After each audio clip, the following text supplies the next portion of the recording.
Maligayang pagdating sa isang mundo kung saan ang dilim ay nagtatago ng lihim. Ang hangin ay nagdadala ng bulong at ang bawat kwento ay mayroong misteryong naghihintay na mabunyag. Dito sa boses ng lagim, hatid namin ng mga nakakakilabot na kwento, kababalaghan, at misteryong magpapaisip sa iyo kung totoo nga ba ang iyong nakikita.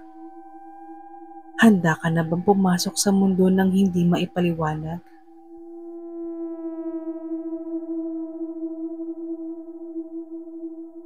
Sa isang maliit na bayan sa Quezon, may isang matandang paaralan na matagal nang abandonado.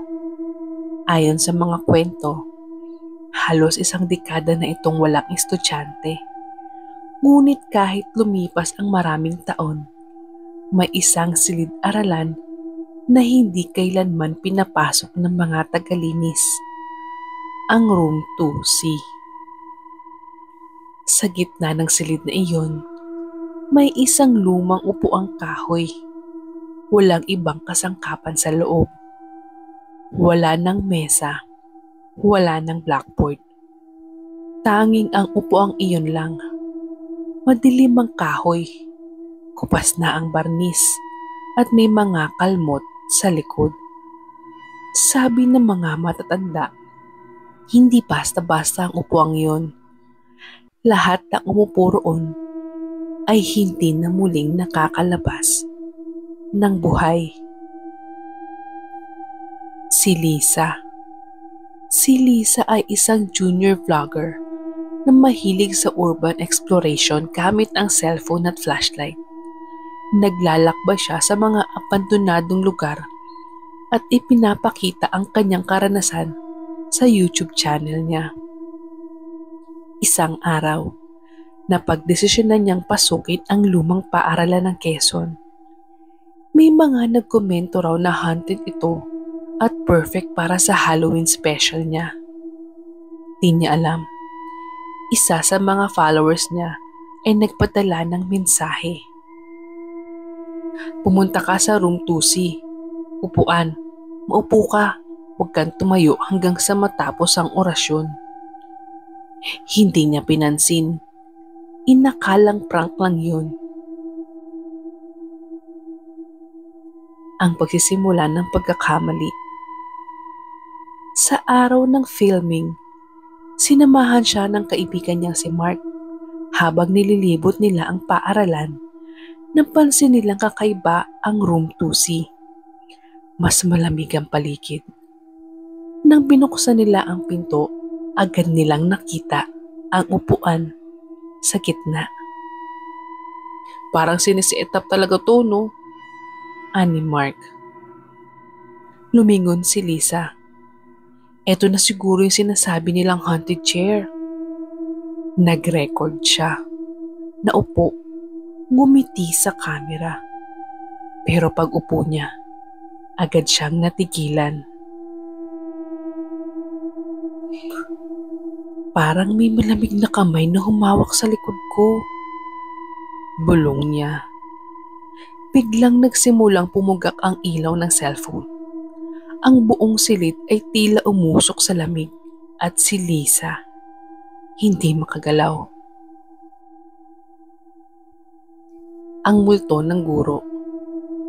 Sa kanyang paningin, unti-unting nagbago ang paligid. Mula sa abandonadong silid, tila bumalik ito sa dati. Buo ang blackboard, maayos ang mga mesa, at sa harapan, may isang babaeng guro na nakatingin sa kanya. Late ka na naman, Lisa, anang babae. Dahil dyan, maupo ka sa parusahang upuan. Walang makitang ibang estudyante si Lisa. Pero naririnig niya, sila ay tumatawa. Bumigat ang kanyang katawan. Nang pilitin niyang tumayo, isang kamay ang biglang humawak sa balikat niya. Mahigpit, malamig. Napasinghap siya. Bumalik ang kanyang ulirat sa kasalukuyan, pero hindi pa rin siya makagalaw. Narinig niya ang mga sigaw ni Mark. "Lisa, tumayo ka na! Tara na!" Ngunit bago pa man siya mahatak, sinara ng pinto ang sarili nito. Ang kasaysayan ng upuan. Ilang araw matapos ang insidente, pinuntahan ni Mark ang lokal na barangay hall. Hindi matanggap ang nangyari na nawala si Lisa habang siya'y nanonood. At ang tanging naiwan ay ang cellphone nito at ang video. Ayon sa tala, ang room 2C ay dati raw advisory room ni Ma'am Lirio, isang guro noong 1980s. Kilala ito sa pagpaparusa sa mga pasaway na estudyante. May isang upuan sa gitna ng silid na ginagamit niyang parusahang upuan. Hanggang isang araw, may isang estudyanteng hindi na nakauwi matapos maupo roon. Sunod-sunod na rin ang pagkawala ng ibang bata. Nang tanungin si Ma'am Lirio, tumanggi siyang magsalita. Ngunit bago pa siya maimbestigahan, nakitang nagbigti sa mismong silid si Ma'am. Mula noon, isinara ang room 2C, pero kahit walang pasok, lagi raw may nakikitang batang nakaupo sa loob. Ang video. Bumalik si Mark sa lungsod, dala ang cellphone ni Lisa. Binuksan niya ang huling video. Sa simula normal pa. Si Lisa ay naglalakad, tumatawa at nagkukwento. Pagdating sa upuan, tumahimik. Makikitang umupo siya at maya-maya ang mukha niya ay tila na puno ng takot.